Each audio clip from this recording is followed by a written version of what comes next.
all, welcome to your tutors. നമ്മൾ ഇന്ന് ഈ ഒരു വീഡിയോ സെഷനിൽ ഡിസ്കസ് ചെയ്യുന്നത് +1 ഫിസിക്സിലെ 12th ചാപ്റ്റർ കൈനറ്റിക് തിയറിയിലെ അസംപ്ഷൻസ് ഓഫ് കൈനറ്റിക് തിയറി അല്ലെങ്കിൽ പോസ്റ്റുലേറ്റ്സ് ഓഫ് കൈനറ്റിക് തിയറി ആണ്. ഓക്കെ, അപ്പോൾ എന്താണ് കൈനറ്റിക് തിയറി എക്സ്പ്ലെയിൻ ചെയ്യുന്നത്? It explains the behaviour of ഗ്യാസസിൻ്റെ ബിഹേവിയർ ആണ് കൈനറ്റിക് തിയറിയിലെ പോസ്റ്റുലേറ്റ്സിൽ നമ്മൾ പറയുന്നത്.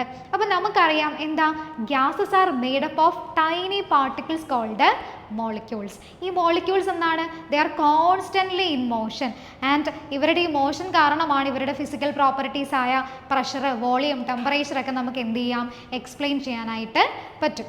ഓക്കെ, അപ്പോൾ ഈ ഒരു ടോപ്പിക്ക് നിങ്ങളുടെ എക്സാമിന് സാധാരണ കണ്ടുവരുന്ന ഒരു ടോപ്പിക്കാണ്. അത് നമുക്ക് പെട്ടെന്ന് മാർക്ക് സ്കോർ ചെയ്യാൻ പറ്റുന്ന ഒരു ഏരിയ കൂടെയാണിത്. കാരണം എന്താ, നമുക്ക് കുറച്ച് പോയിന്റ്സ് മെമ്മറൈസ് ചെയ്ത് വെച്ചാൽ മതി. നമ്മുടെ മറ്റേ വലിയ ഡെറിവേഷൻ കണക്ക് നമുക്ക് അത്ര പാടൊന്നും ഇല്ല. ജസ്റ്റ് ഒരു 2-3 പോയിന്റ്സ് മെമ്മറൈസ് ചെയ്ത് വെക്കുക. അത് എഴുതിയാൽ തന്നെ നമുക്ക് എന്ത് കിട്ടും, അവിടുന്ന് മാർക്ക് സ്കോർ ചെയ്യാനായിട്ട് പറ്റും. അപ്പം സിമ്പിളായിട്ടുള്ള ഒരു ടോപ്പിക്കാണ് നമ്മുടെ ഈ കൈനറ്റിക് തിയറി. എക്സാമിന് ചോദിച്ച് കാണാറുള്ളതാണ്. State any 2 postulates of kinetic theory എന്നോ അല്ലെങ്കിൽ state any 4 postulates of kinetic theory എന്നൊക്കെ പറഞ്ഞിട്ട് നമുക്ക് ക്വസ്റ്റ്യൻസ് വരാറുള്ള ഒരു ഏരിയ ആണ് കൈനറ്റിക് തിയറി പോസ്റ്റുലേറ്റ്സ് അല്ലെങ്കിൽ അസംപ്ഷൻസ് ഓഫ് കൈനറ്റിക് തിയറി എന്ന് പറയുന്നത്.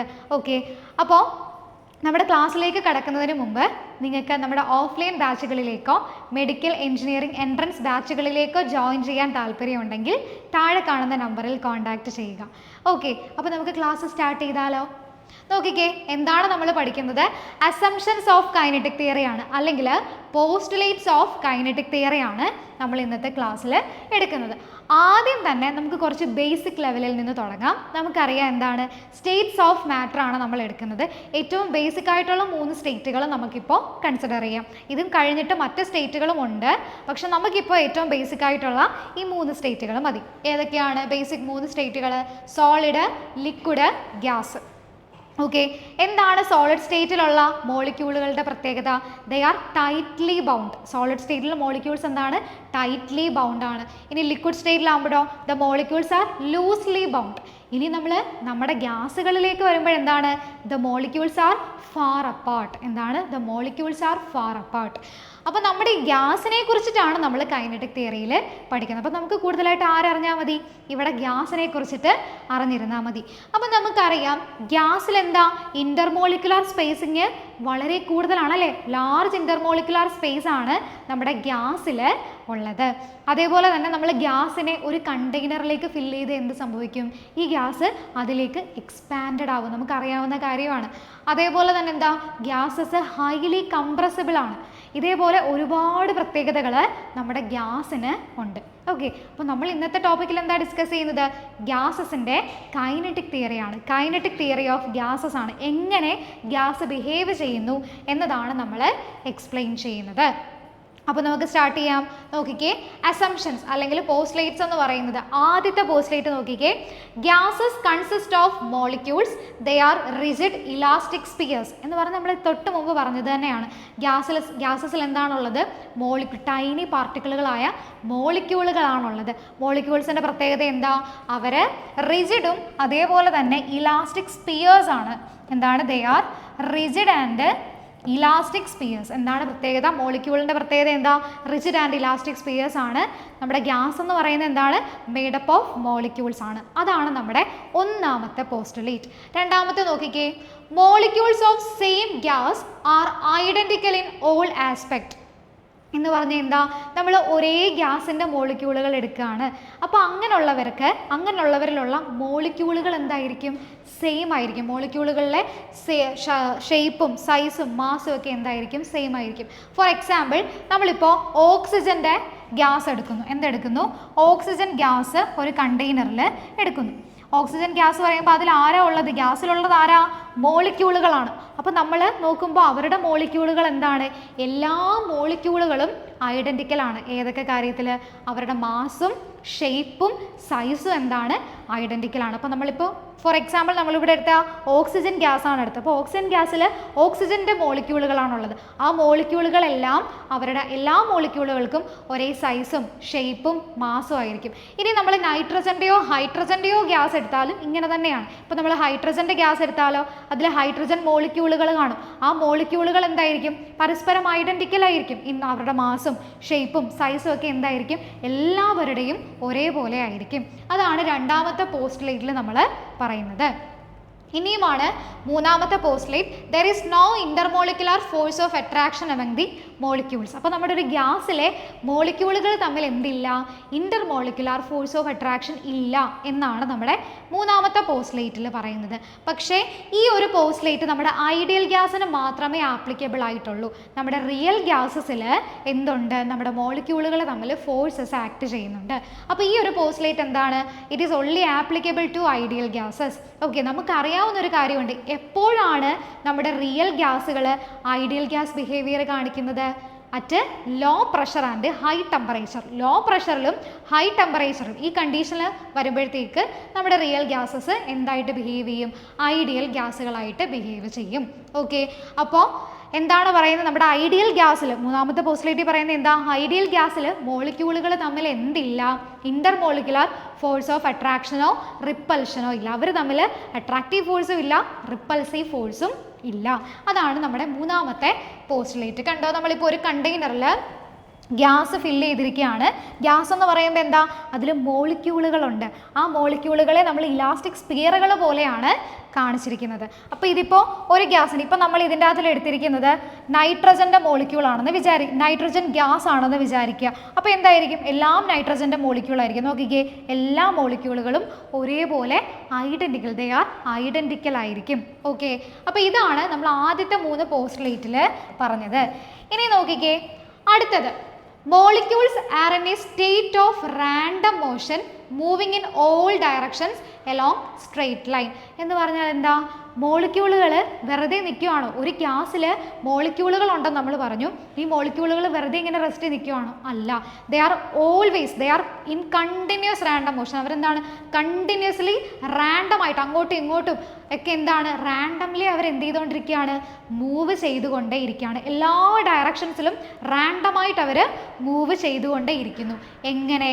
Along straight line. അവരുടെ പാത്ത് എങ്ങനെയാണ്? അവർ സ്ട്രെയിറ്റ് ലൈനിലാണ് അവിടെ മൂവ് ചെയ്യുന്നത്. എങ്ങനെയാണ്? വളഞ്ഞും തിരിഞ്ഞും ഒന്നുമല്ല, അവർ സ്ട്രെയിറ്റ് ലൈൻ മോഷനിലാണ് ഉള്ളത്. അപ്പോൾ ഒരു മോളിക്യൂളിൽ നിന്ന് അടുത്ത ആളെ ഇടിക്കുന്നു. ആ ഇടിച്ചു കഴിയുമ്പോൾ ഇയാളുടെ ഡയറക്ഷൻ മാറും. പിന്നെ അയാൾ വേറെ ഡയറക്ഷനിൽ മൂവ് ചെയ്യും. അപ്പോൾ വേറൊരു വോളിനെയോ എന്ന് വെച്ചാൽ നമ്മൾ എടുത്തിരിക്കുന്ന കണ്ടെയ്നറിൻ്റെ വോളിനെയോ അല്ലെങ്കിൽ ഗ്യാസിലുള്ള മറ്റ് മോളിക്യൂളുകളെയോ ഇടിക്കുന്നത് വരെ ഇയാൾ എന്താ? ഒരു ഡയറക്ഷനിൽ സ്ട്രെയിറ്റ് ലൈനിൽ മൂവ് ചെയ്യുന്നു. ഇടിച്ചു കഴിയുമ്പോൾ അയാളുടെ ഡയറക്ഷൻ മാറ്റി അയാൾ വേറൊരു ഡയറക്ഷനിൽ മൂവ് ചെയ്യുന്നു. അങ്ങനെയാണ് സംഭവിക്കുന്നത്. അപ്പോൾ എന്താ? ഇവർ സ്ട്രെയിറ്റ് ലൈൻ മോഷനിലാണ് ഈ മോളിക്യൂളുകൾ മൂവ് ചെയ്യുന്നത്. എങ്ങനെയാണ്? ഇതാ ഇത് കണ്ടോ, നമ്മളൊരു കണ്ടെയ്നറിൽ ഗ്യാസ് എടുക്കുന്നു, അതിൽ മോളിക്യൂളുകളുണ്ട്. അവരെന്താണ്? പരസ്പരം മോളിക്യൂളുകളുമായിട്ട് പരസ്പരം കൂട്ടിമുട്ടുന്നു. അതിനോടൊപ്പം വോൾസിലും ഇവിടെ എന്ത് ചെയ്യുന്നു? പോയി കൊളൈഡ് ചെയ്യുന്നു. അവരെന്ത് രീതിയിലാണ്? ഒരു സ്ട്രെയിറ്റ് ലൈനായിട്ടാണ്, ഒരു സ്ട്രെയിറ്റ് പാത്താണ് അവർ ഫോളോ ചെയ്യുന്നത്.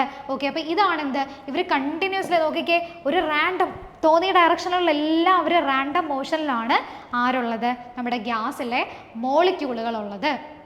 അടുത്ത പോയിന്റ് നോക്കിക്കേ. All collisions of gas molecules among themselves and with the walls of the container are elastic in nature. Important ആണ്. എന്താണ് പറയുന്നത്? നമ്മുടെ ഗ്യാസ് മോളിക്യൂളുകൾ തമ്മിൽ നമ്മളിപ്പോൾ കണ്ടു, ഒരു ഗ്യാസ് മോളിക്യൂൾ നോക്കിക്കേ, ഇവിടെ ഗ്യാസ് മോളിക്യൂളുകൾ തമ്മിൽ എന്ത് ചെയ്യുന്നുണ്ട്? കൂട്ടിയിടിക്കുന്നുണ്ട്. അതിനോടൊപ്പം ഈ വോള് നോക്കിക്കേ, ഇവർ വോളിലും പോയി ഇടിക്കുന്നുണ്ട്. പരസ്പരം കൂട്ടിയിടിക്കുന്നതിന് പുറമെ ഇവർ നമ്മൾ എടുത്തിരിക്കുന്ന കണ്ടെയ്നറിൻ്റെ വോളിലും എന്ത് ചെയ്യുന്നുണ്ട്? പോയി കൂട്ടിയിടിക്കുന്നുണ്ട്. കൊളീഷൻ അവിടെയും നടക്കുന്നുണ്ട്. മോളിക്യൂളുകൾക്കിടയിലും കൊളീഷൻ ഉണ്ട്, വോളിലും എന്തുണ്ട്? കൊളീഷൻ ഉണ്ട്. ഈ കൊളീഷൻ്റെ പ്രത്യേകത എന്താ? ഇലാസ്റ്റിക് കൊളീഷനാണ്. എന്ത് കൊളീഷനാണ് ഇവർ ഫോളോ ചെയ്യുന്നത്? ഇലാസ്റ്റിക് കൊളീഷൻ ആണ്. എന്താണ്? ഇലാസ്റ്റിക് നേച്ചറാണ് അവരുടെ കൊളീഷൻ. ഇലാസ്റ്റിക് കൊളീഷൻ നമ്മൾ ഓൾറെഡി പഠിച്ചിട്ടുണ്ട്. എന്തായിരുന്നു ഇലാസ്റ്റിക് കൊളീഷൻ എന്ന് പറഞ്ഞാൽ? ഇലാസ്റ്റിക് കൊളീഷനിൽ മൊമെൻറ്റവും അതേപോലെ കൈനറ്റിക് എനർജി എന്തായിരിക്കും? കൺസേർവ്ഡ് ആയിരിക്കും. അതായത് ബിഫോർ കൊളീഷനിലും ആഫ്റ്റർ കൊളീഷനിലെയും മൊമെൻറ്റവും കൈനറ്റിക് എനർജി എന്തായിരിക്കും? കൺസേർവ്ഡ് ആയിരിക്കും. അതാണ് എന്തെന്ന് പറയാ? Elastic collision. അപ്പോൾ എന്താ? മോളിക്യൂളുകൾ കൊളൈഡ് ചെയ്യുന്നു, but they are colliding elastically. Elastic collision ആണ് അവിടെ ഉണ്ടാവുന്നത്. നമ്മളിപ്പോൾ കണ്ടില്ലേ, ഇതേപോലെ ഇലാസ്റ്റിക് കൊളീഷൻസ് ആണ് മോളിക്യൂളുകൾ തമ്മിലും കണ്ടെയ്നറിൻ്റെ വോള് തമ്മിലും ഉണ്ടാവുന്നത്. അടുത്തത് നോക്കിക്കേ, ഇവിടെയും ഈ ഇലാസ്റ്റിക് കൊളീഷൻ്റെ കാര്യം നമ്മൾ പറയുമ്പോഴും ഇവിടെ നമ്മുടെ റിയൽ ഗ്യാസുകൾ എപ്പോഴും ഇലാസ്റ്റിക്കലി കൊളൈഡ് ചെയ്യണമെന്നില്ല.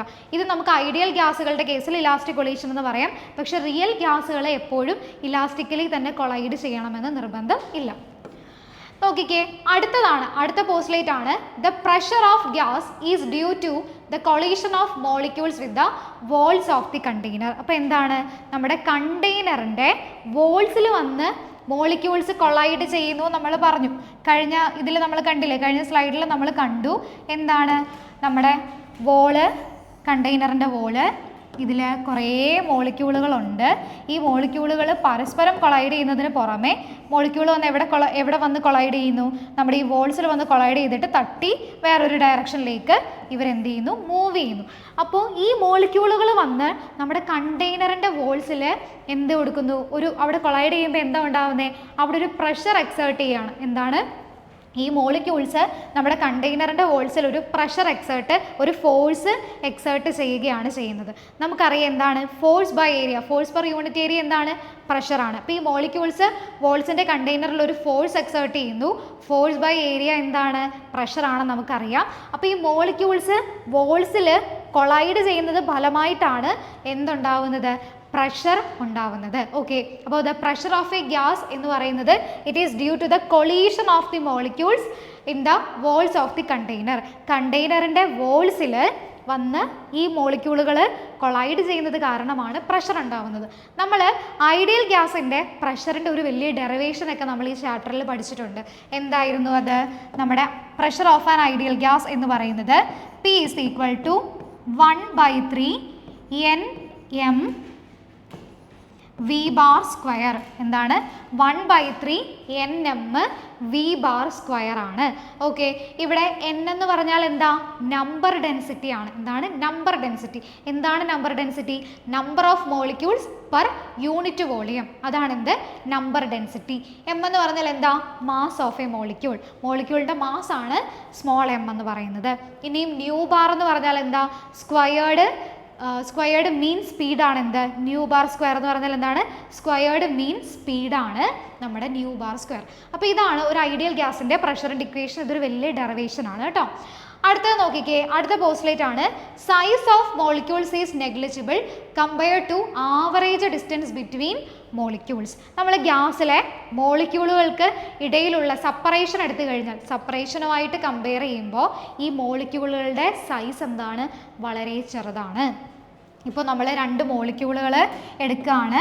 ഈ മോളിക്യൂളുകൾക്ക് ഇടയിലുള്ള ദൂരം വെച്ചിട്ട് നമ്മൾ നോക്കുകയാണെങ്കിൽ ഈ മോളിക്യൂളുകൾ എന്താണ്, വളരെ നെഗ്ലിജിബിളി സ്മോൾ ആണ്. അവർ പോയിന്റ് സൈസ്ഡ് മോളിക്യൂളുകളെന്ന് വേണമെങ്കിൽ നമുക്ക് പറയാം. അപ്പം 2 മോളിക്യൂളുകൾക്ക് ഇടയിലുള്ള ദൂരം, കാരണം എന്താ, ഗ്യാസിൽ മോളിക്യൂളുകൾ ഫാർ അപ്പാർട്ടാണ്. ഒരു മോളിക്യൂൾ ഇവിടെ ആണെങ്കിൽ അടുത്ത ആൾ വേറൊരു സ്ഥലത്താണ് അല്ലേ, ഭയങ്കര ദൂരത്തിലാണ് മോളിക്യൂളുകൾ ഇരിക്കുന്നത്. അപ്പോൾ എന്താണ്, ഈ മോളിക്യൂളുകൾ തമ്മിൽ ഇടയിലുള്ള ദൂരം വെച്ച് കമ്പയർ ചെയ്യുമ്പോൾ ഈ മോളിക്യൂൾസിൻ്റെ സൈസ് എന്തായിരിക്കും, ആർ നെഗ്ലിജിബിളി സ്മോൾ ആണ്. ഓക്കെ, അപ്പോൾ അതാണ് അടുത്ത സ്റ്റേറ്റ്മെൻറ്റ്.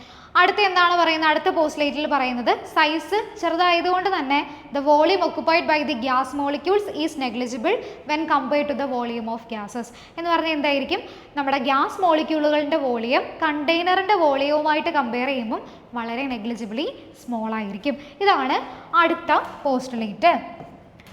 ഇനി നോക്കിക്കേ, ഇനി ഇമ്പോർട്ടൻ്റ് ആയിട്ട് നമുക്ക് എക്സാമിന് 1 വേർഡ് ചോദിക്കുന്ന ഒരു ക്വസ്റ്റ്യൻ ആണ് the kinetic energy of gas depends only upon dash. ഇതായിരിക്കും നമുക്ക് ക്വസ്റ്റ്യൻ വരുന്നത്. റിപ്പീറ്റഡ്ലി ചോദിക്കാറുള്ള കണ്ടുവരുന്നൊരു ചോദ്യമാണ്.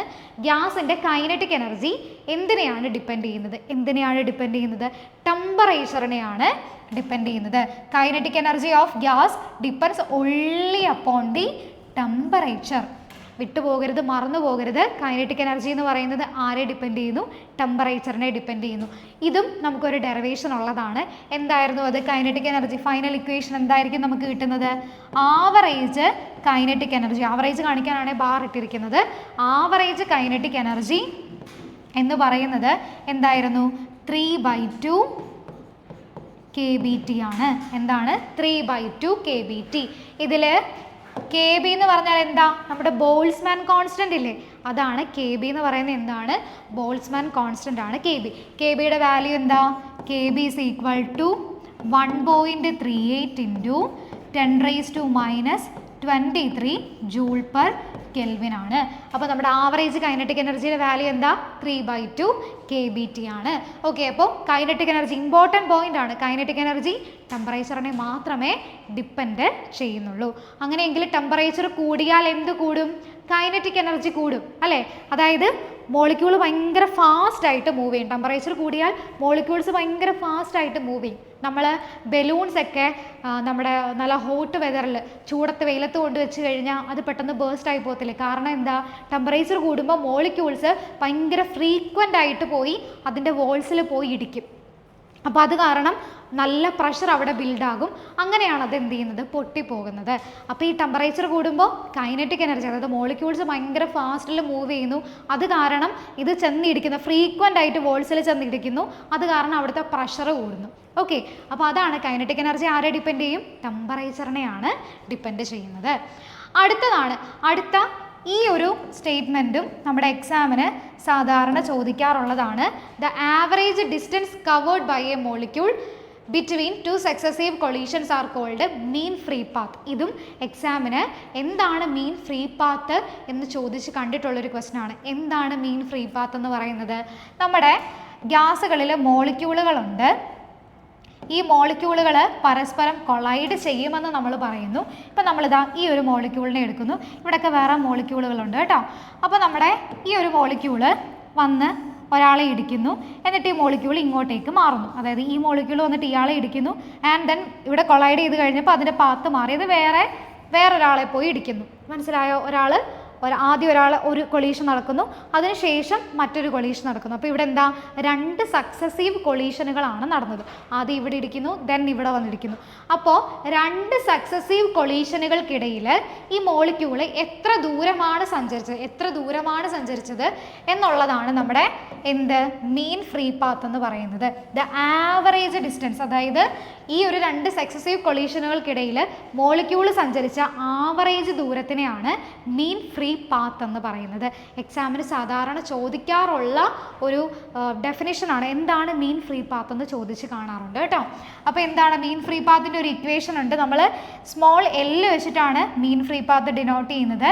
Which is equal to 1/√2 πN/d². ഇതാണ് മീൻ ഫ്രീ പാത്തിൻ്റെ ഇക്വേഷൻ. ഇതിൻ്റെ അകത്തിൽ എൻ എന്ന് പറഞ്ഞാൽ എന്താ? നമ്മൾ ഓൾറെഡി നേരത്തെ പറഞ്ഞായിരുന്നു. എൻ എന്ന് പറയുന്നത് നമ്പർ ഡെൻസിറ്റിയാണ്. എന്താണ്? N number density. എന്താണ് നമ്പർ ഡെൻസിറ്റി എന്ന് പറയുന്നത്? Number of molecules per unit volume ആണ്. ഇനി ഡി എന്ന് പറയുന്നത് എന്താ? നമ്മുടെ മോളിക്യൂളിൻ്റെ ഡയമീറ്റർ ആണ് ഡി എന്ന് പറയുന്നത്. അപ്പോൾ mean free path is equal to 1/√2 πN/d² ആണ് മീൻ ഫ്രീ പാത്തിൻ്റെ ഫോർമുല വരുന്നത്. മീൻ ഫ്രീ പാത്ത് എന്ന് പറഞ്ഞാൽ എന്താ? 2 സക്സസീവ് കൊളീഷനുകൾക്ക് ഇടയിൽ മോളിക്യൂൾ സഞ്ചരിക്കുന്ന ആവറേജ് ദൂരത്തിനെയാണ് മീൻ ഫ്രീ പാത്ത് എന്നതുകൊണ്ട് ഉദ്ദേശിക്കുന്നത്. ഓക്കെ ആണോ? ക്ലിയർ ആണോ? അപ്പോൾ ഇതൊക്കെയാണ് നമ്മുടെ പോസ്റ്റുലേറ്റ്സ് അല്ലെങ്കിൽ അസംഷൻസ് ഓഫ് കൈനറ്റിക് തിയറി എന്ന് പറയുന്നത്. എന്തൊക്കെയായിരുന്നു? നിങ്ങളിവിടെ മെയിനായിട്ടും ഏറ്റവും ഒരു മിനിമം ഒരു 5 to 6 പോയിൻറ്റ്സ് എങ്കിലും ഓർത്തിരിക്കുക. എക്സാമിന് ചിലപ്പം എനി 2 പോസ്റ്റുലേറ്റ്സ് എന്നോ എനി 4 പോസ്റ്റുലേറ്റ്സ് എന്നോ ആയിരിക്കും ചോദിക്കുന്നത്. അപ്പോൾ എന്ത് ചെയ്യുക? നിങ്ങൾ ഓർത്തിരിക്കുന്ന കാര്യങ്ങളെല്ലാം എടുത്ത് എഴുതി വെക്കുക. നമുക്ക് പെട്ടെന്ന് മാർക്ക് സ്കോർ ചെയ്യാൻ പറ്റുന്ന ഒരു ഏരിയ ആണ് ഇത് ചോദിച്ചു കഴിഞ്ഞാൽ കേട്ടോ. അപ്പോൾ നോക്കിക്കേ, നമുക്ക് പെട്ടെന്നൊന്ന് ക്വിക്കായിട്ട് എന്തൊക്കെയാണെന്നൊന്ന് റിവൈസ് ചെയ്യാം. നമ്മൾ ആദ്യം പറഞ്ഞ എന്താണ്? Gases consist of point molecules എന്ന് പറഞ്ഞ എന്താ? ഗ്യാസുകളിൽ ഗ്യാസ് എന്ന് പറയുന്നത് ആർ മെയ്ഡപ്പ് ഓഫ് മോളിക്യൂൾസ് ആണ്. ഈ സെപ്പറേഷൻ മോളിക്യൂളുകൾ തമ്മിലുള്ള സെപ്പറേഷൻ വെച്ച് നോക്കുമ്പോൾ ഈ ഗ്യാസ് മോളിക്യൂളുകൾ എന്തായിരിക്കും? വളരെ നെഗ്ലിജിബിളി സ്മോൾ ആണ്. സൈസ് എന്ന് പറയുന്നത് നെഗ്ലിജിബിളി സ്മോൾ ആണ്. അതായത് അവരൊരു പോയിന്റ് സൈസ്ഡ് ആയിട്ട് നമുക്ക് എടുക്കാനായിട്ട് പറ്റും. അതാണ് ആദ്യം നമ്മൾ പറഞ്ഞത്. ഗ്യാസുകളിൽ മോളിക്യൂളുകളാണുള്ളത്. ഈ മോളിക്യൂൾ പോയിന്റ് സൈസ്ഡ് മോളിക്യൂളുകളായിട്ടാണ് കൺസിഡർ ചെയ്യുന്നത്. ഇനി എന്താ? രണ്ടാമത്തത് നോ ഫോഴ്സസ്. നമ്മുടെ ഐഡിയൽ ഗ്യാസിലെ മോളിക്യൂളുകൾ തമ്മിൽ ഫോഴ്സ് ഓഫ് അട്രാക്ഷനോ ഫോഴ്സ് ഓഫ് റിപ്പൽഷനോ ഒന്നും ഇല്ല. പിന്നെ നമ്മൾ പറഞ്ഞ എന്താ? They are continuously in random motion. എന്താണ്? അവർ കോൺസ്റ്റൻ്റ് ആയിട്ട് ഇങ്ങനെ റാൻഡം മോഷനിലാണ്. അങ്ങോട്ടും ഇങ്ങോട്ടും ഒക്കെ എല്ലാ പോസിബിൾ ഡയറക്ഷൻസിലും എന്താണ്? അവർ റാൻഡംലി മൂവ് ചെയ്യാണ്. എങ്ങനെയാണ്? സ്ട്രെയിറ്റ് ലൈനാണ്. അവരെന്താണ്? Straight line മോഷനാണ്. അവർ പോയി മറ്റൊരു മോളിക്യൂളിനെയോ അല്ലെങ്കിൽ കണ്ടെയ്നറിൻ്റെയോ വോളിനെയോ ഇടിക്കുമ്പോൾ അവരുടെ ഡയറക്ഷൻ മാറും. പക്ഷേ ഇവർ മൂവ് ചെയ്യുന്നത് എങ്ങനെയാണ്? സ്ട്രെയിറ്റ് ലൈനായിട്ടാണ്. വളഞ്ഞും തിരിഞ്ഞും ഒന്നുമല്ല അവർ മൂവ് ചെയ്യുന്നത്. ദെൻ മറ്റു കാര്യം എന്താ? അടുത്ത കാര്യമാണ് ഇലാസ്റ്റിക് കൊളീഷൻസ് എന്താണ്? മോളിക്യൂൾസ് പരസ്പരം കൊളൈഡ് ചെയ്യുന്നു, അതിനോടൊപ്പം അവരെ സൂക്ഷിച്ചു വെച്ചിരിക്കുന്ന കണ്ടെയ്നറിൻ്റെ വോൾസുമായിട്ടും കൊളീഷൻസ് നടക്കുന്നുണ്ട്. ഈ കൊളീഷൻസിൻ്റെ പ്രത്യേകത എന്ന് പറഞ്ഞാൽ എന്താ? They are elastic collisions. എന്താണ്? ഇലാസ്റ്റിക് കൊളീഷനാണ്. ഈ കൊളീഷനിൽ മൊമെൻറ്റവും കൈനറ്റിക് എനർജി എന്തായിരിക്കും? കൺസേർവ്ഡ് ആയിരിക്കും. അതാണ് ഇലാസ്റ്റിക് കൊളീഷൻ എന്ന് പറയുന്നത്. പക്ഷേ നമ്മുടെ റിയൽ ഗ്യാസുകളിൽ എപ്പോഴും കൊളീഷൻസ് ഇലാസ്റ്റിക് അല്ല. ഓക്കെ, അടുത്തത് pressure is due to collisions. നമ്മൾ പറഞ്ഞു നമ്മുടെ ഈ ഗ്യാസ് മോളിക്യൂൾസ് ചെന്നിട്ട് നമ്മുടെ കണ്ടെയ്നറിൻ്റെ വോളിൽ കൊളൈഡ് ചെയ്യുമ്പോഴാണ് അവിടെ പ്രഷർ ക്രിയേറ്റഡ് ആവുന്നത്. ഓക്കെ, അപ്പോൾ pressure is due to the collisions of the molecules, മറ്റൊരു പോസ്റ്റ്ലേറ്റ് ആണ്. ആൻഡ് ഫൈനലി എന്താണ്?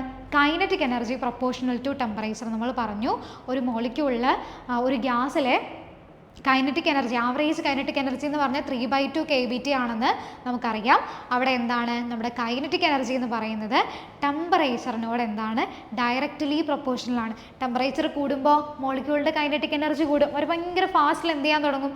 മൂവ് ചെയ്യാനായിട്ട് തുടങ്ങും. അങ്ങനെ ഫാസ്റ്റിൽ മൂവ് ചെയ്യുമ്പോൾ ഇവർ ഫ്രീക്വൻ്റ് ആയിട്ട് പോയി എന്ത് ചെയ്യും? വോൾസിൽ കൊളൈഡ് ചെയ്യും. അത് കാരണം പ്രഷർ കൂടും. ഓക്കെ, അപ്പോൾ ഇതൊക്കെയാണ് നമ്മുടെ എന്ത് അസംഷൻസ് ഓഫ് കൈനറ്റിക് തിയറി അല്ലെങ്കിൽ പോസ്റ്റുലേറ്റ്സ് ഓഫ് കൈനറ്റിക് തിയറി എന്ന് പറയുന്നത്. നമുക്ക് മാർക്ക് സ്കോർ ചെയ്യാൻ ഏറ്റവും സിമ്പിളായിട്ടുള്ള ഒരു ഏരിയ ആണിത്. നമ്മളെന്താ ഒരു മിനിമം അല്ലെങ്കിൽ ഒരു മാക്സിമം ഒരു 5 points ഒക്കെ ഓർത്തിരുന്നാൽ മതി. അപ്പോൾ അത്രയൊക്കെ ഒരു 4 points ഒക്കെ ആയിരിക്കും മാക്സിമം നിങ്ങളോട് എഴുതാനായിട്ട് ചോദിക്കുക. അപ്പോൾ എന്ത് ചെയ്യണം? നല്ല വൃത്തിയായിട്ട് ഇത്രയും പോയിൻറ്റ്സ് ഓർത്തിരിക്കാനായിട്ട് ശ്രമിക്കുക. സിമ്പിൾ പോയിന്റുകളാണ്, നമുക്ക് ഓർത്തിരിക്കാൻ പറ്റുന്ന പോയിന്റുകളേ ഉള്ളൂ. ഓക്കെ, അപ്പോൾ ഇന്നത്തെ ഈ ക്ലാസ്സിൽ നമ്മൾ എന്താ കൈനറ്റിക് തിയറി ഡിസ്കസ് ചെയ്തു, എങ്ങനെ ഗ്യാസ് ബിഹേവ് ചെയ്യുന്നു എന്നതിനെ കുറിച്ചിട്ടാണ് നമ്മൾ ഡിസ്കസ് ചെയ്തത്. ഓക്കെ, അപ്പോൾ ഇന്നത്തെ ഈ ഒരു ക്ലാസ് നിങ്ങൾക്ക് യൂസ്ഫുൾ ആയെന്നും മനസ്സിലായെന്ന് വിശ്വസിക്കുന്നു. നിങ്ങൾക്ക് നമ്മുടെ ക്ലാസ് ഇഷ്ടപ്പെട്ടിട്ടുണ്ടെങ്കിൽ നിങ്ങളുടെ ഫ്രണ്ട്സൊക്കെ ആയിട്ടൊന്ന് ഷെയർ ചെയ്യാം, നമ്മുടെ ചാനൽ ഒന്ന് സബ്സ്ക്രൈബ് ചെയ്യുക. ഇനി മറ്റൊരു യൂസ്ഫുൾ ആയിട്ടുള്ള വീഡിയോ ആയിട്ട് നമുക്ക് കാണാം. Thank you all.